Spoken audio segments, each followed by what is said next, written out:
And we are live. Okay, good evening, everybody. This is Patrick from the Poison Pen Bookstore in Scottsdale, Arizona, and I'm delighted to be here again with Dwyer Murphy. And sorry for our fashionably late start time tonight, but it was for a good reason, right, Dwyer? Yeah, this was completely my fault. I was just explaining to Patrick, and maybe parents of small children will understand, but I was I Sorry. was putting my daughter to sleep, and I fell asleep on the floor beside her. So I've been happily asleep on a wood floor for the past half an hour. But I appreciate you all having me. And honestly, this is one of the highlights of having a new book come out, is getting to chat with you about it, because I feel like every time we talk, Patrick, I discover something new about noir and the history of mystery. And so it's always a pleasure to speak with you. Thank you for having me. I gotta write something for you one of these days. I need to come up with a suitable idea to pitch. I can't believe we haven't done that. I feel like we've had a few that we've talked about over the years, and they always struck me as suitable. We gotta get one over the goal line Gotta here. make it go. Yeah.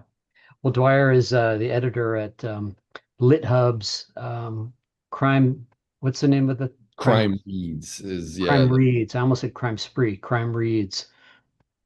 We went through different versions of the name at the time, so I think there's maybe four or five that people can say in conversation that we probably trademarked at the I see. outset of it. So any of them are suitable. Right. And of course, you're the author of An Honest Living and The Stolen Coast.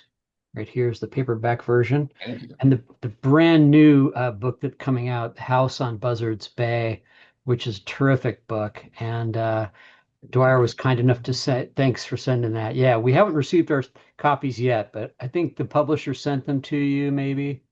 I did. I just a couple of days ago, I signed some cartons of books and sent them out to Arizona. So you should Oh, have them great. any day now. Yeah, so we should have them soon. I'll go ahead and put a link here if I can figure out how to do that while I'm talking for signed copies. But if not, you guys know how to reach us and order an autographed copy of the book. It's terrific. It's a great summer read, you know. And first of all, I was just, while I was waiting, I was kind of looking up Buzzards Bay, and I was pretty sure it was a real place. I'd heard of it before, Yeah. and but I was looking online at some of the pictures, and it's just gorgeous place. It is it's beautiful, and it's an old part of the country. It's been settled for a long time. There's a lot of Yeah. history there.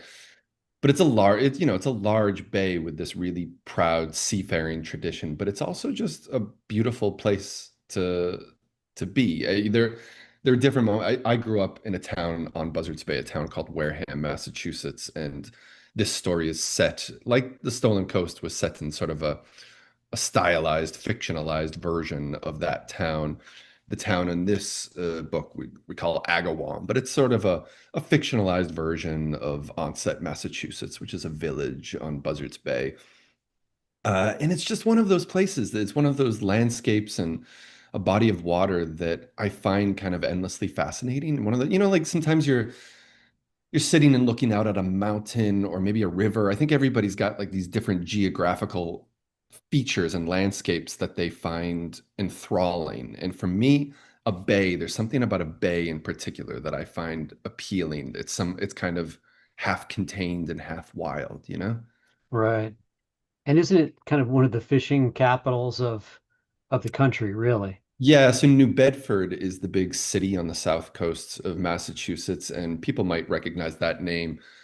Book people probably recognize that name because that's where Moby Dick begins. Melville's Ishmael is making his way out of New Bedford, but it still remains, I think, one of the largest, if not the largest, fishing fleets in the Northeast or on the eastern seaboard of the U.S. And so it's got this real proud seafaring tradition and sort of a still active fishing industrial business that runs out through that bay. But it's also just it's a part of the country where a lot of people they found it very pleasant. There are a lot of old settlements down along there, and even before it was permanently settled, Buzzards Bay was a place where people in Massachusetts would go to fish for pleasure, for all sorts of different activities. But, it's also not far from Plymouth. So Plymouth is just on the other side of Massachusetts, leading out onto Cape Cod Bay, I think that would be. And so Plymouth County and the Pilgrims, this was a very old part of the settled country. Right. Now, tell us a little bit about how this particular story and this the idea for this book came to you. It's an ensemble cast of mainly of six friends, um, a- and there's some really great insights into friendships over time, and how they survive. And I'm sure we all know people that we're really tight with at a very crucial moment in our lives. Uh, Small period of time for me. I have a couple of friends that I've known since childhood, and we were very close for that crucial late teens into early 20s period, and then you just kind of, life kind of swallows you up. Right. And anyway, what am I talking about? You tell us about the idea for the No, book. I'm curious to hear because I mean that's why I wrote the book because I do think a lot of people have those groups of friends who for whatever reason, that particular circle of friends has a grip on their imagination, and a piece of them remains in those friendships even as we drift apart in life. And in this book, the idea is that a group of college friends who haven't seen each other in quite a while, who used to get together every summer on this house in Buzzards Bay, after many years apart, they're getting together again. And now they're kind of in their middle to late 30s and they've drifted apart. Some have kids, some don't, and some life has taken different turns for a few of them. But they're all gathering for the first time in a long while at this house and they're going to spend some time together. And I think actually spending, living under a roof with those friends, that's a different experience than, running into them at a bar or a restaurant or a playground. This is, you're kind of trying to bring that friendship back to its old footing. Sometimes it's forced, sometimes it's easy, but it was a scenario that I like. And, I mean, I think quite obviously the way we had billed this book from my publisher was it was the Big Chill, but as a psychological thriller, the Big Chill, but there's more, there's a couple of bodies that drop along the way, not just the one.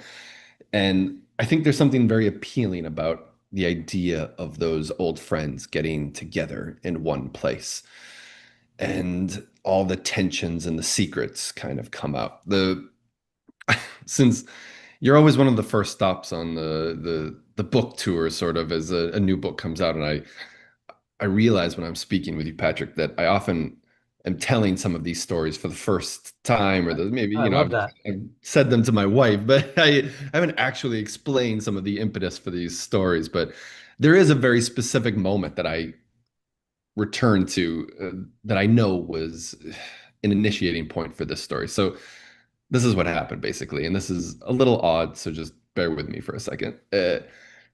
I was at a wedding, and it was kind of a remote wedding, and I was with a bunch of friends who were getting together from college, a very close circle of friends, and we hadn't seen each other in quite a while.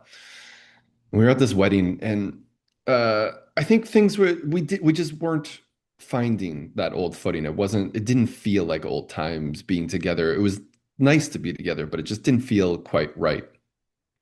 And one evening we were leaving, it was a rehearsal dinner, I think, and we had to walk up from where the rehearsal dinner was happening to a little cabin that my wife and I had rented. And it was kind of up a mountain along a ravine that was washing, snow melt and rainwater coming down this mountain.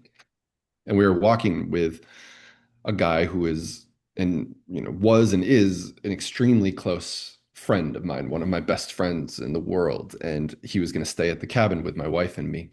We were walking up along this ravine up the mountain, and it was a steep drop down a bank. Down you probably wouldn't survive this fall if you went down, and there was no guardrail along. And at one point, as we're walking in the dark up this mountain, he just fell to his belly onto the floor.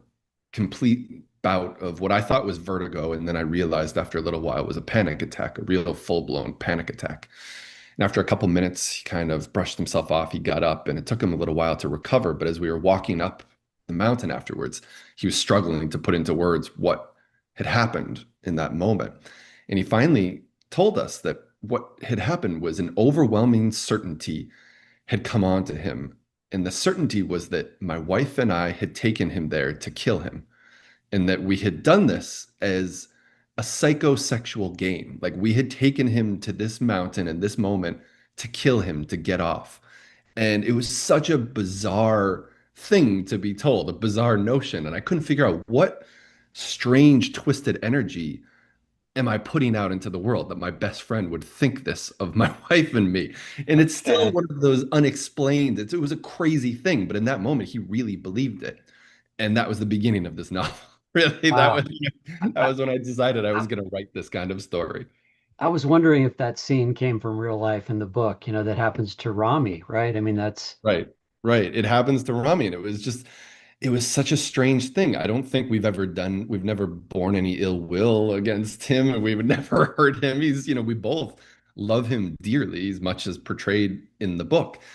But he was convinced that we were going to kill him right then. And it was such a strange thing to be told by your best friend that I couldn't help but start to think about making a novel out of that. absolutely. You put that one in your back pocket, right, Yeah. for later. Yeah. And then the telling detail is you did it to get off. You know, like Right. that's That's right. that's So the there is, really weird part of it.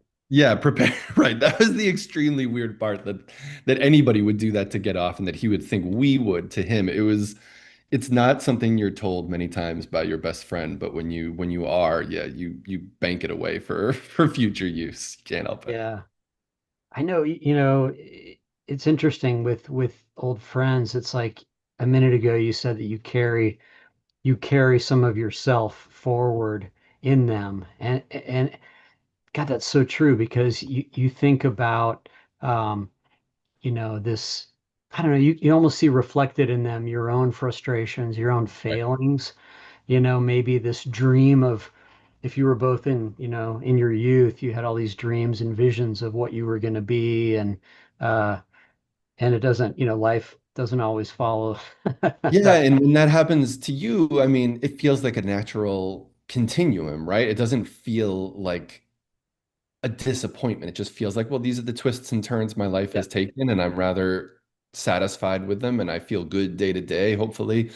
But then when you're with those friends, you can't help but think about, those twists and turns, and think about exactly where your lives diverged, and maybe to see some of those disappointments. You look at your friends and you remember what those dreams you had when you were 20 years old, and what you thought you were going to do, and how you were going to conquer the world when you left right, college. And now it's 15, 20 years later, and you've carved out a life, but you maybe haven't done exactly what you thought you were going to do, which is fine by you day to day. But when you're on vacation with those friends, suddenly these disappointments can kind of bubble up, and maybe you needle each other a little bit because you're seeing all of those yep, hopes and disappointments reflected. right.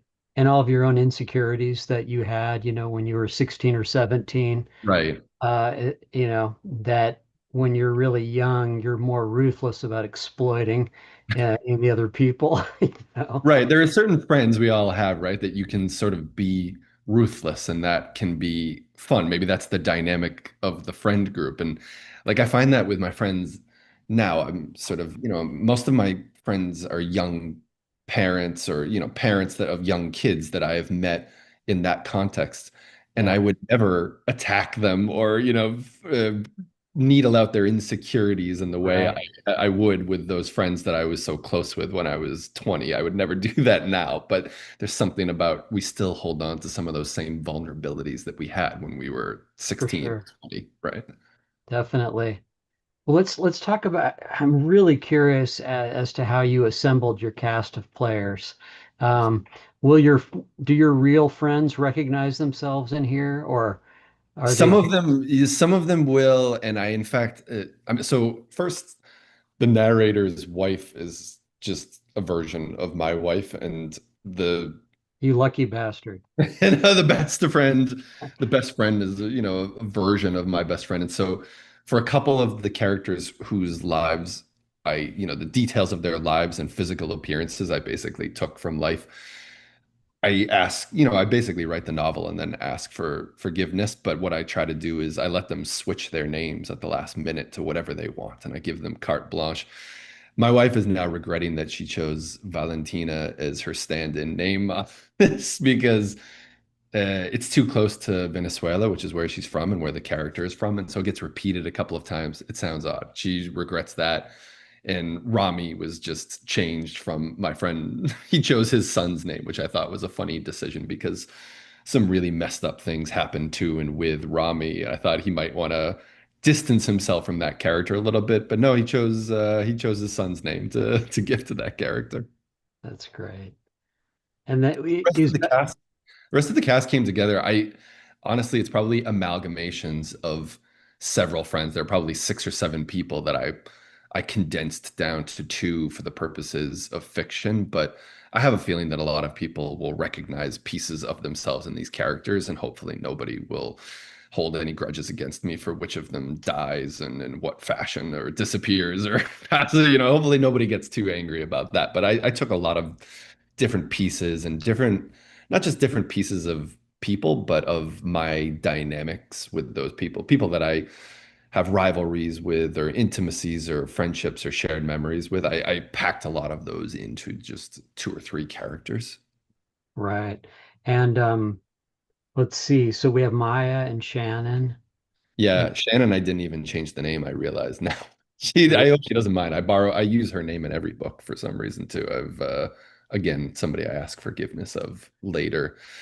And then we, I was a part of this group, which I don't think that any of this is like particularly spoilery or anything, but basically these friends are getting together at this house in Buzzards Bay. They haven't seen each other for a long time, and one of them disappears, and in his place appears the next day a young French woman who claims that she was invited by him to join their group of friends on Buzzards Bay for a couple of weeks.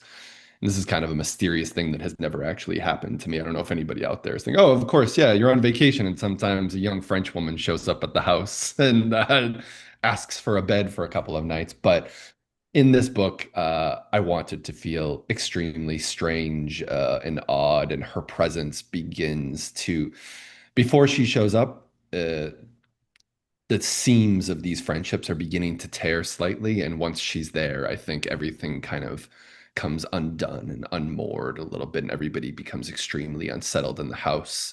Strange things begin to happen. People begin swapping beds and partners, and then we get into some very strange psychosexual territory, which, right. it was all coming since that moment on the mountain when, when my friend thought we were going to kill him. This is where the story was headed. No, it's awesome. Um, and let's talk a little bit about Bruce, the writer character. He's, part of this group of six main people. Yeah. Yeah, so Bruce is sort of somebody who is holding himself slightly apart from the rest of them. He has his own kind of grudges and resentments, but he's part of this friend group still. And he is now a very famous writer of thrillers, much more successful than I am. But I packed a lot of my own insecurities into Bruce, I think, and put some of I gave him a little bit more money and success in publishing than I've had, and thought, well, that's all right. He can enjoy some of that since some bad things are coming down the road for him, probably. And Bruce is, the narrator and Bruce, they have a lot of affinities and resentments and rivalries between them. And I think I probably put a lot of my own insecurities into those two characters, which I'm only realizing now as we're speaking. This is one of those moments, Patrick, when I begin to realize the tricks I've pulled in writing this. I didn't really think too much about it, but since you just prompted me with how about that character Bruce, I realize now that he's a representation of all the things I'm insecure about, probably. Well, I'm sure that all the characters have a little bit, because I mean, the obvious question is, are you Jim or are you Bruce? Yeah, Or a a little combination of of both. both. Yeah. But I mean, Jim's real, and Jim is fascinates me because he's really kind of a cipher, at the beginning, at least at the beginning, and more and more is revealed. You give him kind of a very gradual reveal about how he inherited this house in the first place, and a lot about the backstory. Um, and he's not the most reliable narrator, as we'll find out. Right. Right. And he's got sort of an affable manner. I think uh, he's a very, I think he's somebody that he's very conversationally enjoyable, I think, and he kind of glosses over some things in the name of the story. But essentially, he's sort of descended from an old, large, waspy family in southern Massachusetts who had a lot of land and a lot of eccentricities. And the idea is they're in this small town down on Buzzards Bay. So in my hometown in Wareham, Massachusetts, there's a village called Onset, and Onset was settled at one point in the late 19th, early 20th century by groups of spiritualists. So people who believed that they could and would commune with the dead and with ghosts and spectral visitors to this realm. They came down in the summer and they would have a campground and eventually built some more permanent structures in this town. And the idea was that this would be their camp, their settlement, where they could best commune with the dead. And so you still see in the village a lot of these kind of Victorian touches because that's the era that they came down. And there's kind of a whimsy to some of the architecture. And you see those old gingerbread homes and the sort of Victorian flourishes on rooftops, a lot of gables and sweeping, the sweeping architecture. Victorian architecture in that era, it's just kind of a mishmash of a lot of things. People were trying to signify 100 different things in their house, right? And like with their wallpaper and the layout of their home. And I just like those old New England homes that are kind of rambling and slightly nonsensical. And Jim has inherited one of these homes from a grand aunt, and it has been passed down in the family since it was built by a great great great aunt who was dedicated to the spiritualist movement. And so there's a real gothic undertone to the story and to the setting here. It's a large Victorian home at the edge of a salt marsh, and something I find very spooky and intriguing. And it was as soon as I had the house, I think I had the story, and I kind of could see the rest of it taking shape once I had that house laid out. Did you do your research on building the house in your imagination, or were there a couple of homes there where you're like, oh, this would No, be very specifically, well, a couple of things. Yes, I did do some research. The Spinney Memorial Library in Onset, Massachusetts is a great resource. And a long time ago, I had went and sort of inspected a lot of books because I had the idea that I was going to write something about Onset and Wareham eventually, and I have. But I wanted to learn how this house might actually have been built.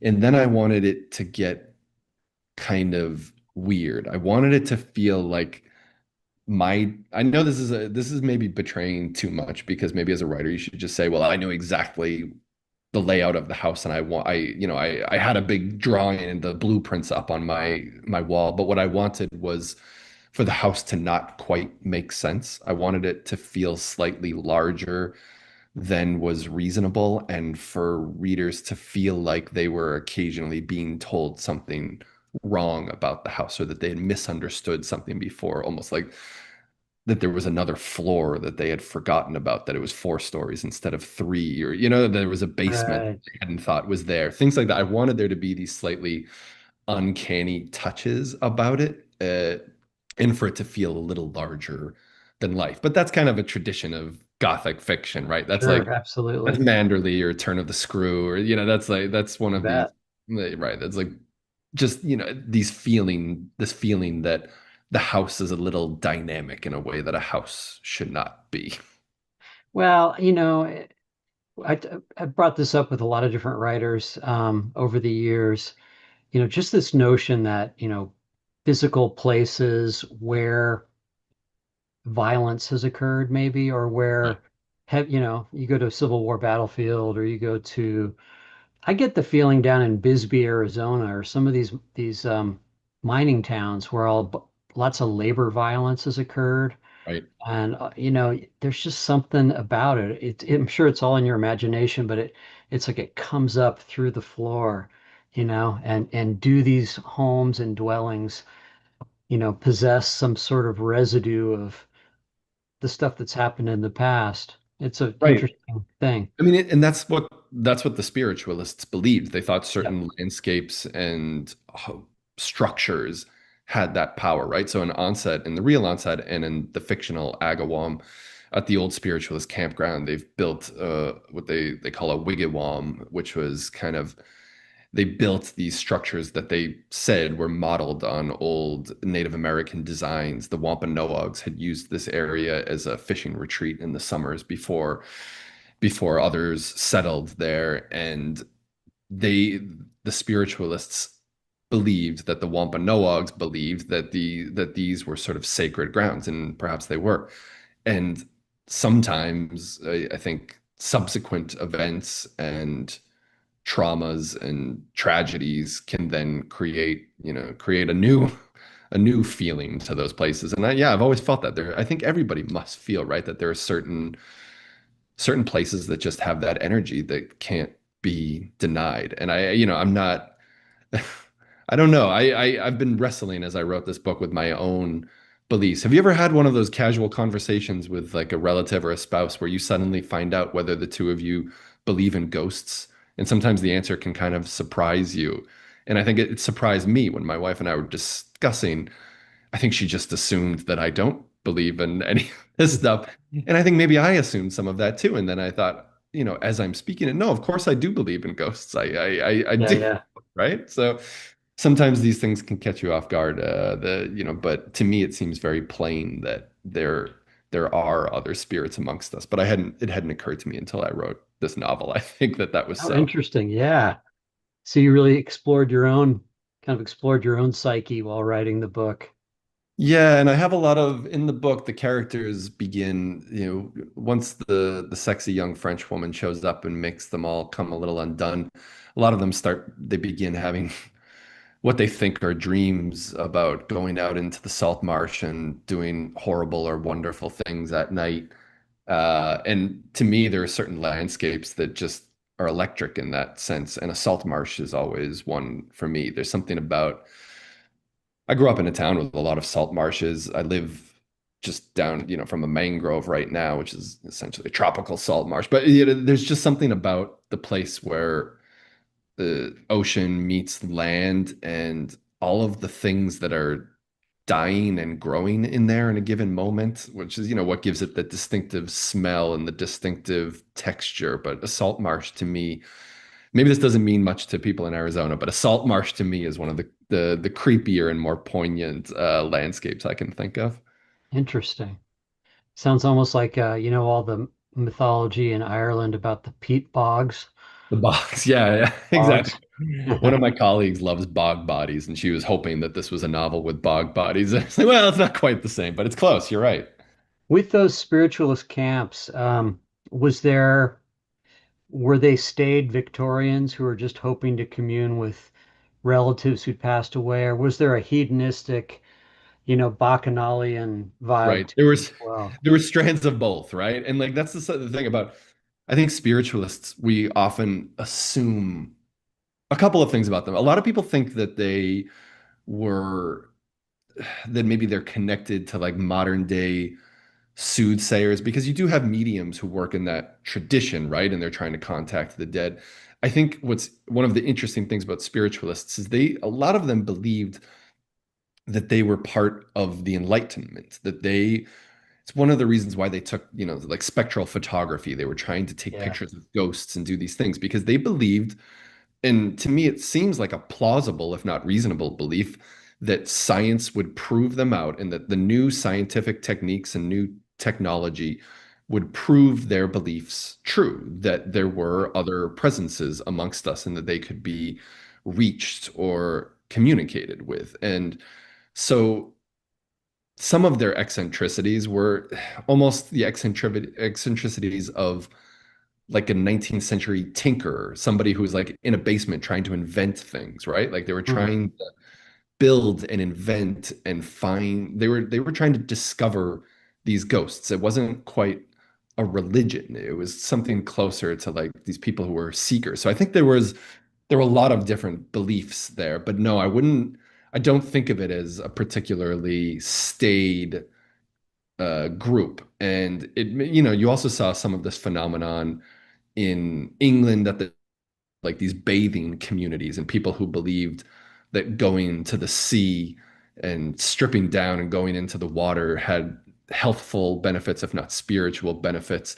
And I think there were also Victorians in some of these communities that saw there were reasons why they came to campgrounds on the water. It was a little cooler in the summer, but it also gave a place to go swim and commune with nature. And I think you found uh, some open-minded folks in these communities. So yeah, you saw behavior and beliefs that were all over the map, and they all kind of came together under this big umbrella.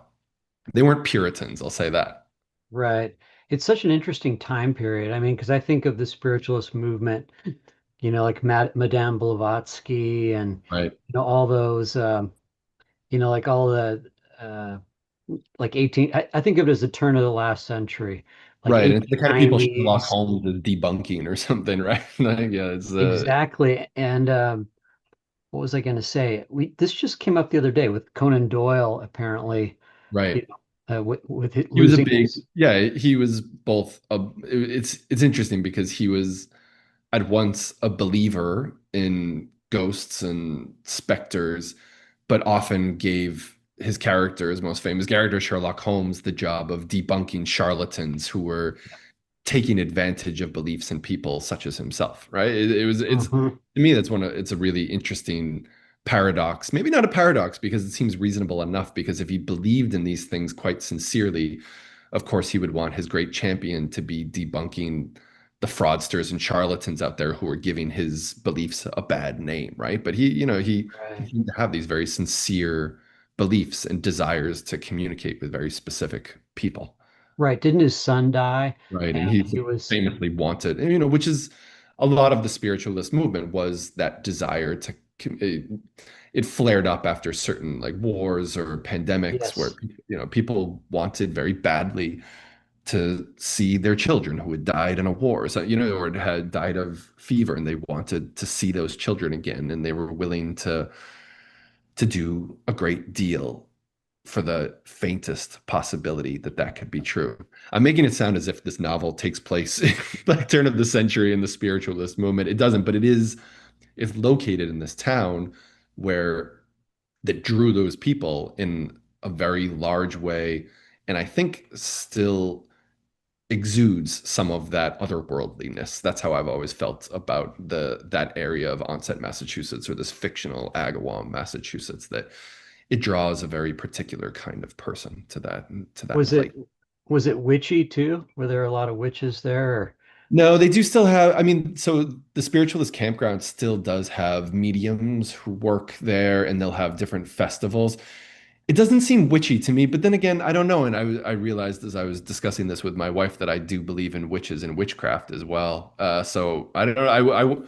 I won't speak for any of the witches out there, and I don't know to what extent they identify with the spiritualist movement, but it seems to me like they are, at least on a spectrum there. Right. And it wasn't Salem, right? Like Salem, Massachusetts now kind of has the monopoly, I think, on that witchy atmosphere. No, this is more just like if you're walking around, I think, a very lovely seaside community. It's changed a great deal. It might look I think to the naked eye, it probably looks like a lot of other fishing villages in Massachusetts, but I think the layout of it is a little bit more something very pleasant. So it's one of the few places I'll say on the Northeast where you could get around for a summer without a car. You can go to Onset, Massachusetts, and you could rent a little house down by the beach, and you could walk to the bars and the restaurants and the pier and the beaches, and you could get around. It has a sort of condensed Victorian town feeling, right? Like it's a proper village there. And it all spills out onto the old bluffs and the band shells and the piers. And there's something there's something secretive about it to me that it feels like an enclave that's keeping a secret. And I say that in a very affectionate way. I lived there for a long time, but I don't know what that secret is, but I always walk around and feel like that place is holding a secret. So maybe that's why I keep writing about different versions or facets of this town. Yeah. And is there something about being on the water too that's a big part of that? Yeah, and it as feels very opposed to being an sheltered. inland town, like an Right. It feels like because it's sort of a harbor off of the bay, it feels like it's enclosed. You look at it and think, hundreds of years ago, it could have been a good pirate's cove or a place to just sort of a tranquil little place to go hide away from the world, and the it has a great appeal to me. And I grew up knowing about that spiritualist past, and so I think I always just took it for granted that it had a different energy to it. So when I put this particular cast of characters here in this big house on this bay in this town, it seemed very normal to me that strange things would begin happening. And it starts sort of with the noises in the house and the sort of the strange noises any house on the seaside makes at night, which anyone who's ever stayed in one will know. There's something about the way the old wood gets waterlogged and releases its humidity that kind of sounds like a moan at night. And the other thing that begins the sort of the uncanny experience in this house is there's a coyote that keeps visiting them at night, and they've had a break in, and so they're a little on edge, and this coyote begins visiting them. And I had written this coyote without thinking about it too much, but then again reflecting on why I wrote this particular version of the story, I had a memory of being a young kid, and my mother put us on a vegetarian binge where she decided that we were all going to become vegetarians quite suddenly. And I was probably 8 or 9 years old, and they found me one night at around 2 a.m. and I'd sleepwalked or I'd walked upstairs into the kitchen and taken some raw meat out of the fridge. And I was just sitting on the kitchen floor eating it, looking out the window onto a deck over a lake. And on the deck was just a coyote that was staring through the glass at me, watching me eat this meat. And the memory of that had worked its way into the book without me kind of wait a minute, realizing that it. was a real incident, or was that Yeah, just that really happened. My that's mom had kind of like like terrifying in some ways. I don't know why. I know. Well, we had this same coyote who would come to our house and he visited a lot and he liked to hold your gaze and take a bowel movement while he held your eyes and then he would run off again. And it was this same coyote and they found me sort of in the middle of the night just staring at this coyote eating raw meat. And it was it's one of those bizarre things that can happen when your life is in slight upheaval. So I gave versions of these same stories to the characters in the book, and coyotes begin, skirting around the salt marsh and visiting them at this house, and other animals and creatures begin descending on them. It's kind of this Right. feeling walls are closing in that I thought of as very gothic. Oh, absolutely. How old were you when that incident happened?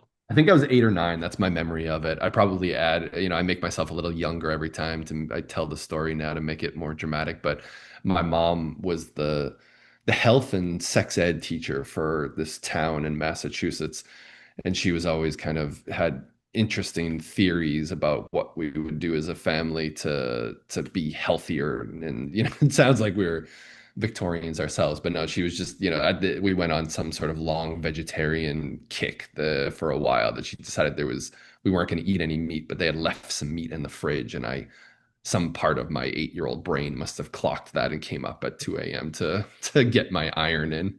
That's a great story. And then you said red rum, red rum. Yeah, yeah, exactly. Yeah, then we were just living in a Stephen King novel, right? Yeah.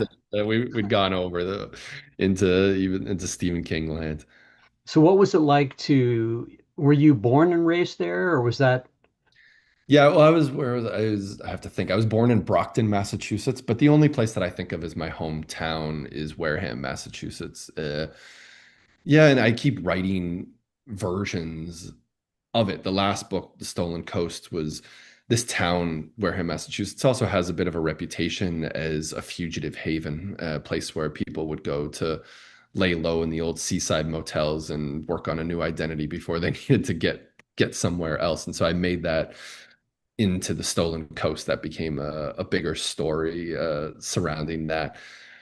But it also had these other facets to it that I didn't get to explore in that book. And so I think I seized on some of that. And I hope that the town doesn't mind me dramatizing and just fictionalizing all these different pieces of it and borrowing the landscape and the street names and the history of this town. But I've been doing it liberally and I consider it my hometown, so I hope that nobody minds and maybe some of them enjoy it.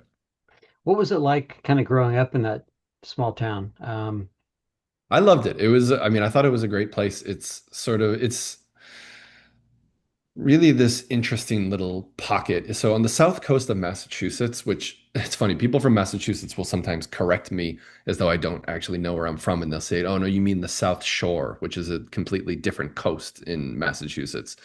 But the south coast is what extends from Rhode Island up to the Cape Cod Canal, essentially, and it's a very long stretch, and it has a very different history and tradition than much of New England. It's very much a seafaring, the old whaling communities, and that became Portuguese and Cape Verdean communities eventually, and that became the sort of the dominant community along a lot of the south coast, and it was mixed in with all these old New England waspy families that had come down from a different tradition, and these different communities they mingled in interesting ways. But to me, it was a strange little cosmopolitan slice. I've often thought it was a wonderful place to grow up. I felt very much a part of the community. And I think it's a real character. I don't know, for some reason, I haven't lived there in a couple of decades now, I guess, but it really stayed with me and I keep writing about it for some reason. So maybe that happens to a lot of people, and just a piece of your imagination gets held in your hometown, or what you imagined was happening in your hometown, and that kind of David Lynchian sense, right? Of like Yeah. that you're imagining the secrets of your hometown and what might be happening when you're younger. You it does feel like there's another world carrying on beside yours, right? And that was always the feeling I had in that town, and it still feels very alive to me in that same sense when I remember it. So was it part Mayberry, but with a, much more educated sort of There wasn't progressive? much Mayberry to it. I don't think probably. It's a pretty rough and tumble. Well, not rough and tumble. I don't know. I think of it as like is a really beautiful place, but it had its problems like others, and it did have a reputation as a tougher town, maybe a little bit more hard scrabble than a lot of places in New England.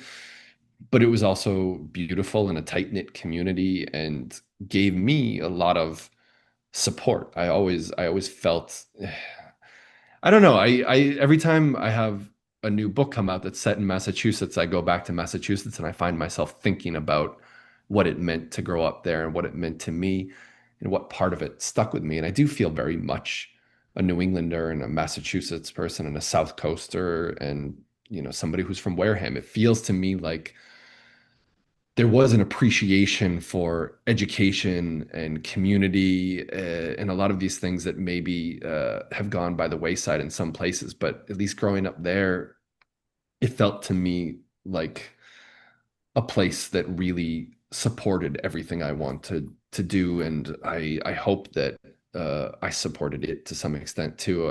I go back now and I'm waiting for, I feel like the typical Massachusetts reaction is to sort of just take the piss out of somebody who's coming back after they've been absent for a long time. And I'm prepared for that, but I haven't gotten too much yet. There is one pizza parlor in town, Mark Anthony's Pizzeria, that I use a version of every time in these books. I come up with some fictionalized version of this place that I loved and spent a lot of time in my youth, this sort of beachside pizzeria. And the last time I was in there, one of the owners kind of bellowed across the pizzeria, "I heard you wrote a book about me." And so they know that I've turned them into fiction, and people seem okay with it for now. We're still working. I think I had told you about this maybe last time, and it got interrupted by a writer's strike, but we're now working on a TV show based on the Stolen Coast, which I hope we can someday make and film in the real Wareham, Massachusetts. So then I'll really find out whether people accept what I'm making out of their town if I go back and make a TV show out of it and film it there. Then they'll really be the real opinions will come out then, I guess. Did that area have a kind of an interesting music scene at all when you were growing up? Yeah, well, the so every summer, and I did a version of this in the Stolen Coast. There's the Cape Verdean Festival, which is a very large music festival in Onset, Massachusetts, and they had just some of the great the great music acts out of the Cape Verdean diaspora would visit in the summer. There's an old tradition called morna, where it's like descended from Portuguese fado, and it's the Cape Verdean version of that. And like the great practitioner was Cesaria Evora, and a lot of these big Cape Verdean singers who would normally be performing only in places like, maybe New York or Paris would come to the Cape Verdean Festival in Onset, Massachusetts in the summer. And that was just my favorite weekend of the year. There was like, to be a kid in a large music festival that felt like for a moment all these people from all over the world were descending on your little beach was just a really special thing for a kid to be let loose in that environment. That's so cool. We can't really say a whole lot more about the book without giving away spoilers and things. It's a really interesting kind of mix of different elements, though, you know, don't Yeah, I you have to think? be careful with this one. I'm not used to having spoilers in my previous novels. I don't think that That? they really had plot spoilers, but this one has some very big and I hope Got a satisfying twists great, that great twist. okay, good. Thank you. Yeah, I hope great so. I'm twist. only starting to talk to people who've actually, read the whole thing, but Yeah. there's some big twists in it, and that was something new for me. Let's see. We got some good questions coming in. Let me get to Oh, some of great. these. Um, yeah, somebody's asking about, well, you live in Florida now. Um, uh, any thoughts of using that as a setting in a future novel, or is it growing on you? It is. I'm currently in the process of writing a Florida novel, and it's interesting because I I haven't written a novel about a place that I lived, and I live on a very small island called Key Biscayne that's about 6 miles out into Biscayne Bay off of Miami. It's just a long causeway that comes out to Key Biscayne. And it's a small place. It's a very specific, mostly an expat community that lives here.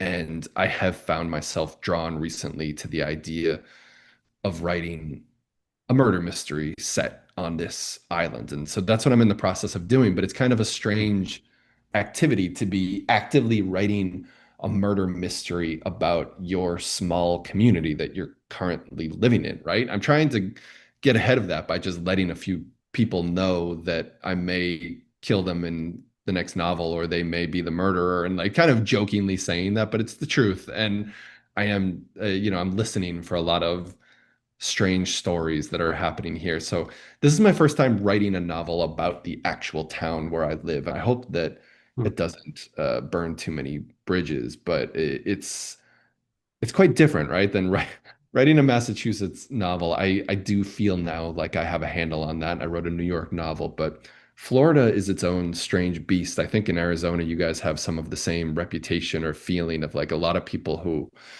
washed out of other parts of the country and came to your sunny place to really let their eccentricities flourish, right? And so for that's sure. that's Yeah, Florida. And for better or worse, I'm in the thick of it now and finding it very stimulating.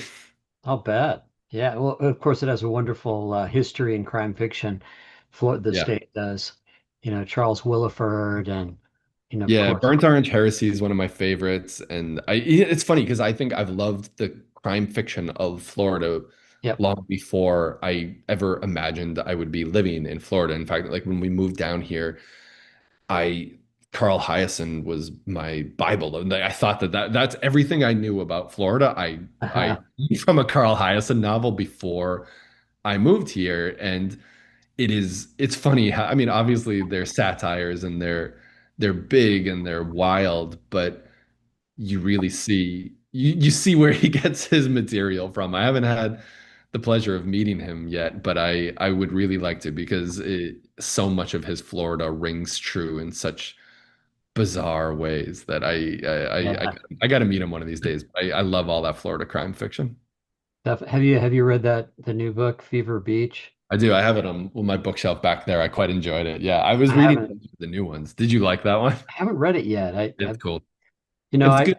I feel like he always knows what he's doing, right? There's something really comforting about settling into a Carl Hiaasen novel because he knows exactly what he's doing. He knows just how to make you feel. And that's not to say that they're the same. They're not, by no means are they the same, but there's a real joy that washes over me when I get to the sort of that first wild detail in one of his characters and remember, okay, I'm in a Carl Hiaasen novel here. I'm gonna have some fun, you know. I really admire that. And he you can tell he has a fondness for the eccentricities.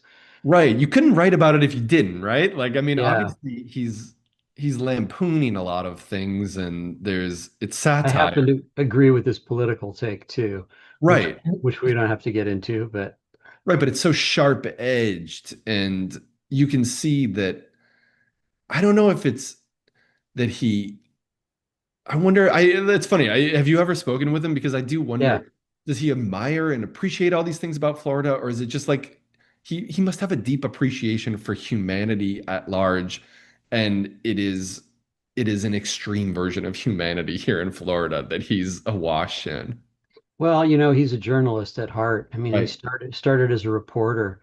So, we did a program a couple of years ago with him and John Sanford, who Oh, also in, similar vein, interesting. right? Yeah. Yes, John's a great guy. But they're both reporters, Yeah. and Sanford worked at the Miami Herald briefly back then too. And so hearing them talk about just how batshit crazy it all was at that time, yeah, it I think that it's hard to say with him. There's some other people like that too, like well, of course, John D. McDonald and Yeah. He's Randy another favorite. I've White. read all the Travis McGee stuff I love. And I read those probably more often than any other series that I just dip into now and again. I find his writing is so beautiful also, which I think Yeah.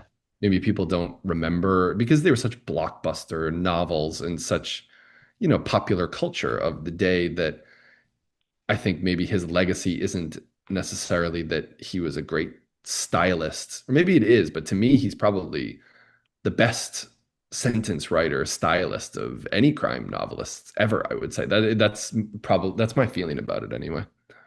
Interesting. Yeah. I really like his non-Travis stuff as well. Yeah, the standalones like condominium. Standalones. Yeah, they're great. Yeah, they're really wonderful. Yeah. Let's see. Sorry, we're gonna ask some Oh, questions. Yeah. please. Okay. Robin says, Dwyer, any thoughts of moving back to your hometown to give your kids a similar childhood?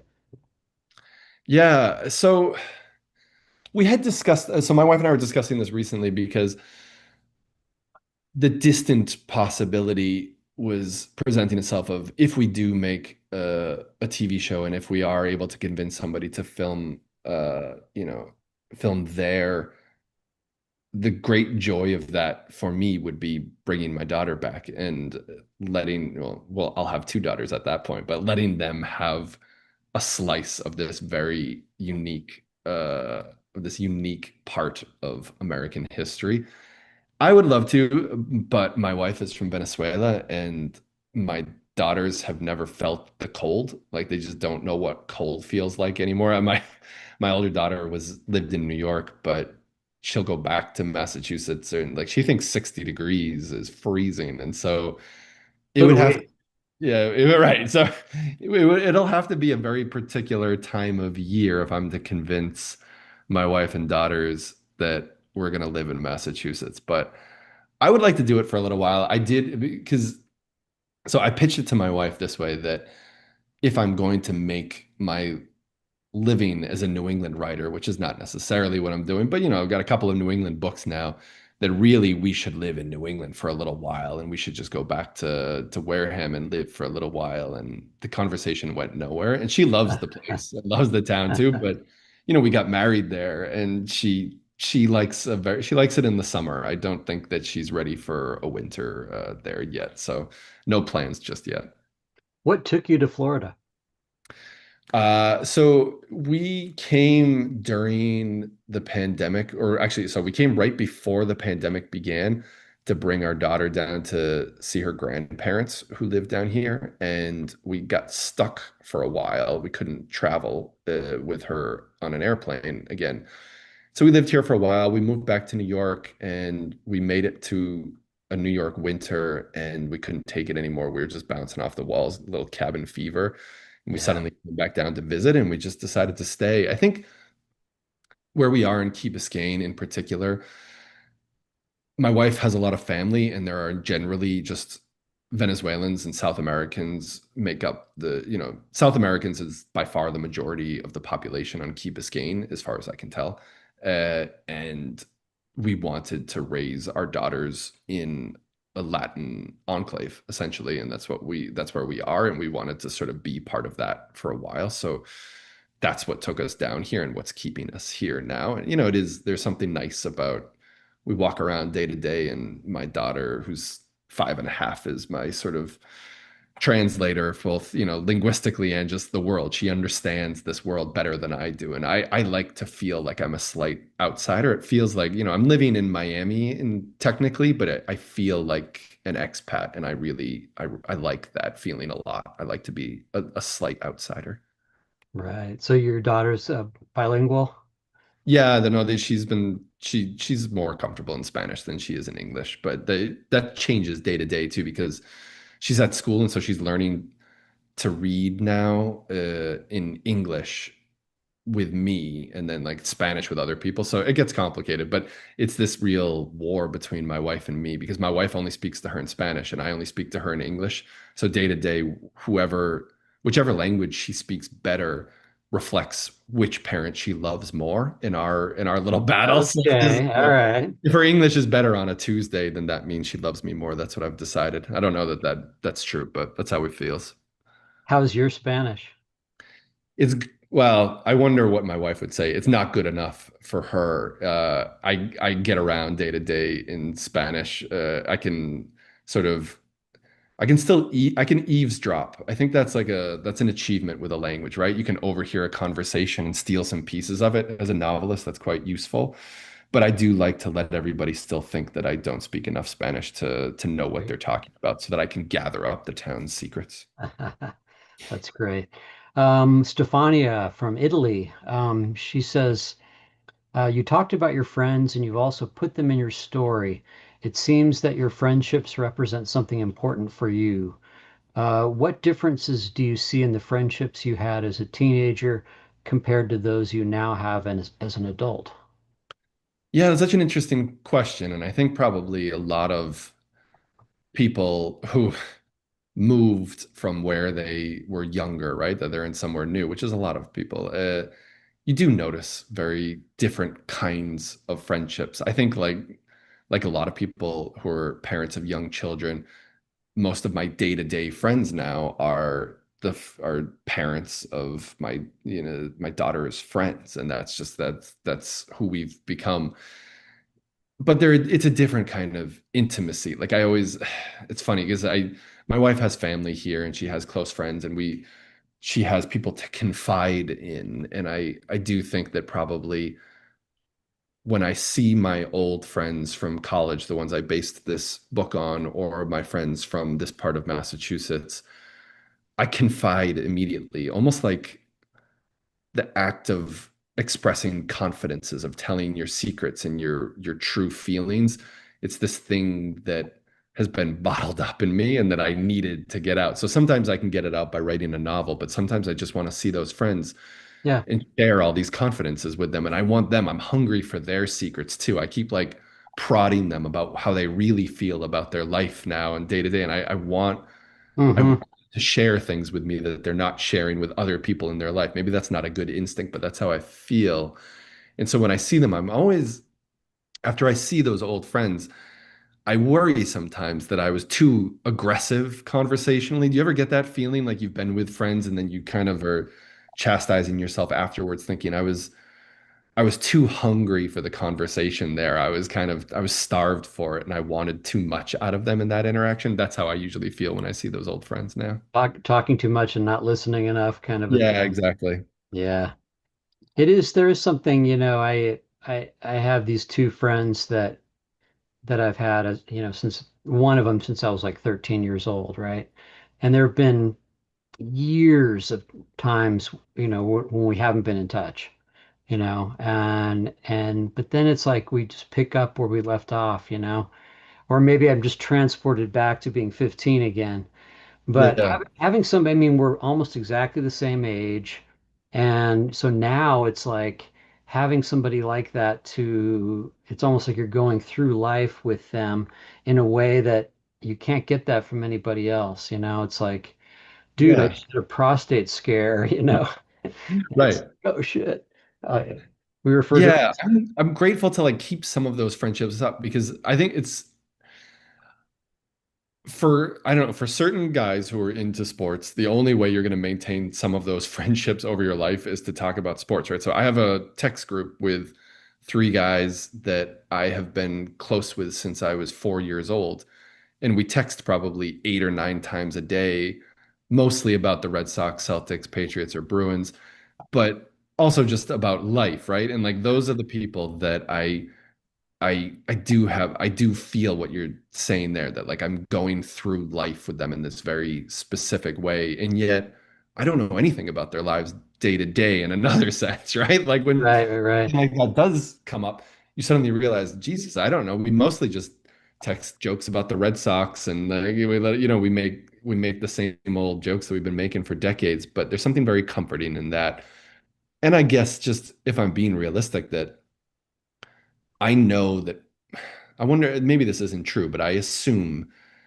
that I will not make such close friends again in my life. Like whatever close friends I have now, it's probably all I'm going to get. I don't know if that's wrong or depressing. It doesn't feel bad to me. I just feel like, and that's part of what I was writing about in this book, is that there's a certain moment in your life when you realize, and some people don't realize this and it's not the truth for them, but I think I realized, I thought for a long time that my friends are my family. I was one of those people who said that, and that can be true for some people. But at a certain point, I realized, no, like my family is my family. I'm making a family. I have a family, and I'm never going to be quite so close with those friends as I was once. And that's really a painful thing to realize, that maybe you won't have that same intimacy, and maybe I won't find new friends that I'm ever going to have that same kind of intimacy with. Maybe I will. I don't know. But in the meantime, I really enjoy the text groups with the old friends, and keeping some of that piece of one another in our lives, and feeling connected in that way. Don't you find that you can only take those old friends in small doses though? It's like Yeah, that's you get your little part of fix what this of it. book's about too. So Yeah, yeah, right.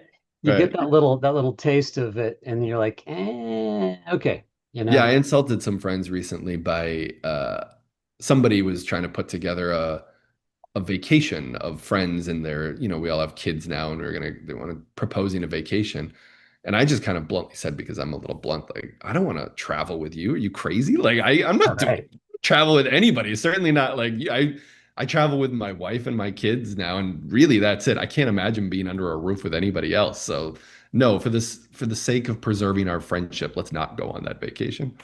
Yeah, and this bond is really based on at least in my case, a very relatively short period of time. You Right, exactly. So it's like, maybe like a 7 or 8 year intenseness, Yeah, and then 30 years, 40 years, after that, where, right. so yeah, and it's fascinating. It's just like, like with music, you'll never be Yeah. affected as much at like the music that was yours when you were a teenager, they say, Exactly.